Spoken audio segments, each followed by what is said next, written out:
que é este daqui. Tudo por maldade e inveja. Elaiá, não? Oi, Ana e Assombrado, sou muito fã do cara. Peraí, quem é uma moça? Acho que é uma moça, vamos ver. É uma moça. Sou muito fã do canal e decidi contar o maior relato que já ocorreu comigo. Esse será o começo do outro que enviei. Vixe. Bom, vamos lá. E qual que era o outro agora? Os nomes estão trocados. Eu me chamo Fulana, mas pode me chamar de Ciclana. Bom, para vocês entenderem, eu preciso explicar que o meu namorado, eu vou chamá-lo aqui de Lucas, obrigada.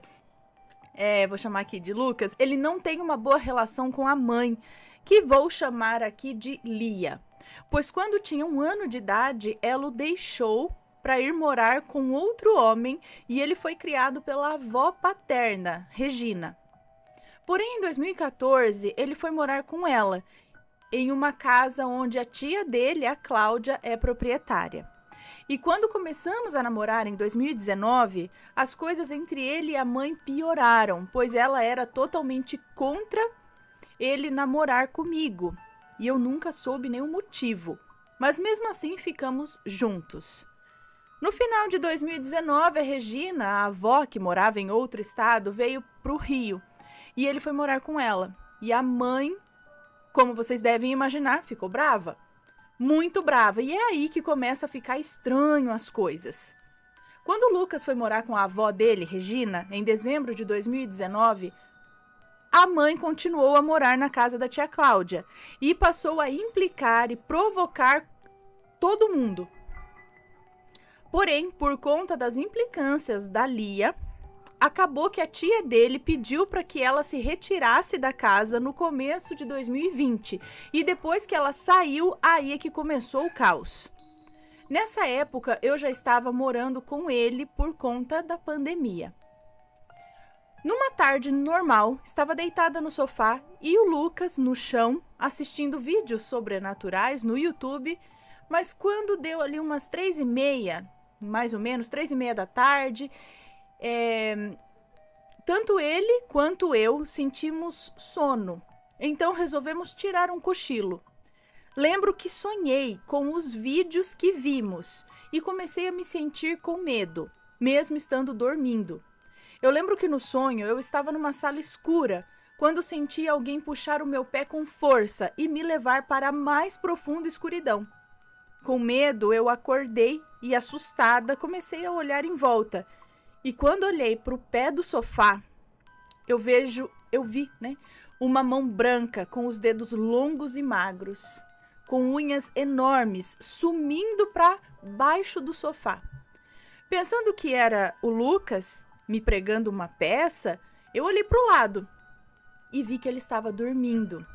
Ainda assustada, vi que horas eram.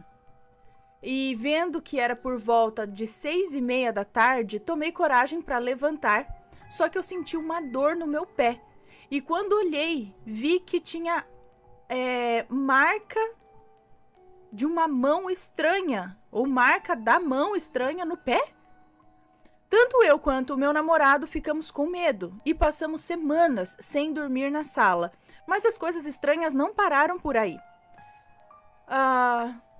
Vultos eram vistos pela casa, passos pesados eram ouvidos, vozes chamando do nada, e só piorava cada vez mais, até que nos acostumamos com isso. Numa noite, estava eu e o Lucas na sala de madrugada assistindo TV com a luz apagada, os cães e a avó dele estavam dormindo no quarto, e em determinado momento estávamos conversando e se entrosando ali. Estávamos conversando e se entrosando, se é que me entende. Ai, cadê? Até me perdi aqui. Cadê? Estávamos conversando, se entrosando, se é que me entende, quando eu senti que tinha alguém nos olhando. Nessa situação, tinha alguém nos olhando.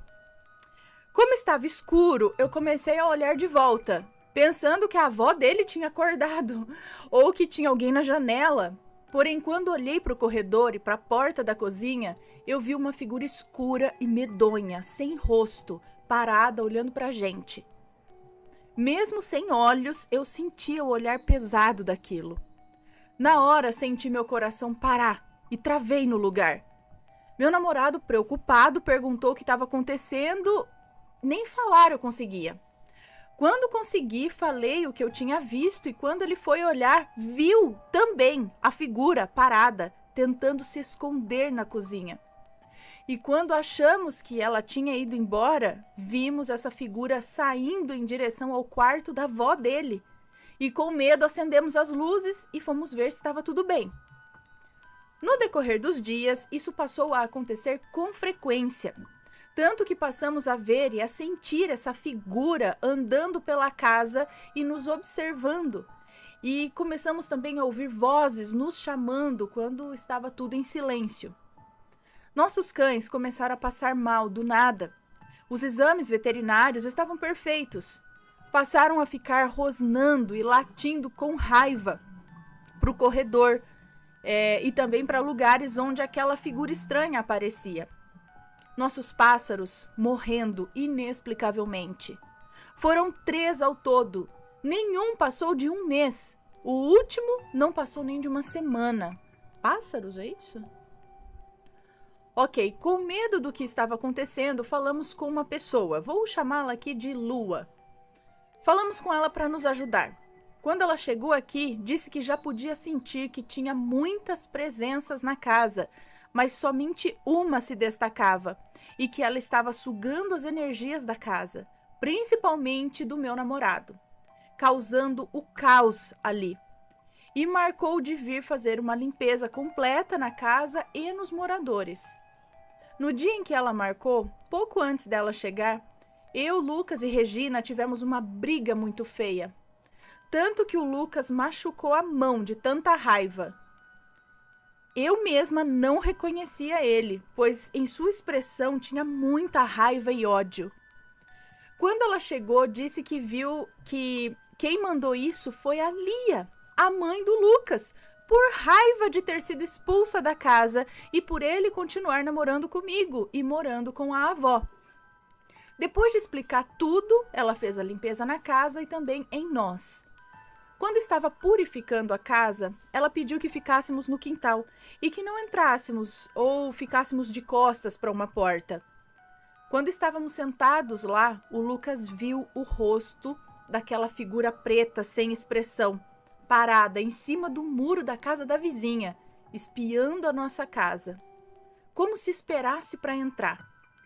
E logo em seguida ele viu atrás da Lua, que fazia a limpeza ali na casa, uma figura branca seguindo ela, como se estivesse expulsando o mal da casa. Depois desse dia, que eu nunca vou esquecer, as coisas se acalmaram, mas recentemente tem aparecido algumas figuras pela casa e estamos ouvindo coisas que não existem, ou não existem nessa realidade. Como no dia em que ouvimos a campainha de emergência que fica no banheiro da avó dele tocar, sem que ninguém encostasse nela, pois a porta estava fechada. A Lua diz que são espíritos bons que ficam aqui para proteger e acabam pregando algumas peças.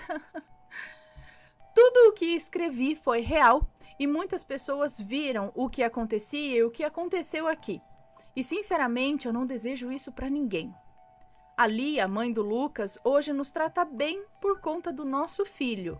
Mas nem ele, que é um bebê de 10 meses, gosta de ficar perto dela por conta de tanta energia ruim que ela tem. Então, ele não conhece ela muito bem. Se eu fosse contar tudo, ficaria uma bíblia. Então, encurtei a história o máximo que eu consegui. Me desculpe se ficou muito longo. Obrigada por ler e um abraço. Por nada, imagina, muito obrigada por ter enviado o relato. E então, eu não consigo entender como tem gente assim que... Quer dizer, às vezes até... Não que eu consiga entender. Ai, mas assim, a gente fica pensando, a gente até discute às vezes nos relatos lá para membros, né? Será que a pessoa tem algum desvio psiquiátrico, alguma coisa assim? Aí algumas pessoas falam, não, Ana, não é só isso. Tem gente que é ruim mesmo. A gente não quer acreditar nisso, né? Que realmente tem gente tão baixo. Vamos dar beijinhos aqui no pessoal.